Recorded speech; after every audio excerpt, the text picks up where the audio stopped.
நார்மலாக sunscreen lotions போடுறோம். அதை தவிர்த்து வெயிலுக்கு போகும் பொழுது உங்கள் உடலை மேக்ஸிமம் ஏரியாவை வந்து கவர் பண்ணக்கூடிய ஆடைகளை அணியலாம். உதாரணத்துக்கு லாங் ஸ்லீவ்ஸ் மாதிரி நம்ம போடலாம். அதே மாதிரி அடர்த்தி குறைவான நிறமுள்ள ஆடைகளை அணியணும். உதாரணத்துக்கு வந்து ரொம்ப கருமையான நிறத்தில் இருக்கக்கூடியதோ ரொம்ப ஊதா மாதிரியான நிறத்தில் இருக்கக்கூடிய ஆடைகளை அணியாமல் ஒரு மஞ்சள் கலர் அல்லது வந்து சிகப்பு நிறம், பிங்க் கலர், அந்த மாதிரி வெள்ளை நிறம், இந்த மாதிரியான ஆடைகளை நம்ம அணியும் பொழுது அது வந்து நமக்கு அந்த சன் ரேஸை வந்து அட்ராக்ட் பண்ணாமல் இருக்கும். ஸோ லைட் கலர் ட்ரெஸ்ஸஸ் போடுறது ரொம்ப ரொம்ப இம்பார்ட்டண்ட். அதே மாதிரி நம்ம தொப்பி போட்டுக்கலாம், இல்லை கொடை வச்சுக்கலாம், இதெல்லாம் நல்லது.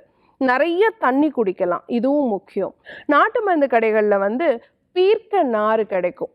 இதை வந்து நம்ம என்ன பண்ணலான்னா ஜஸ்ட்டு வந்து நல்லா ஸ்க்ரப் பண்ணி குளிக்கலாம். இதுவே வந்து அந்த டேனை வந்து அன்னன்னைக்கு போக்கக்கூடியதாக இருக்கும்.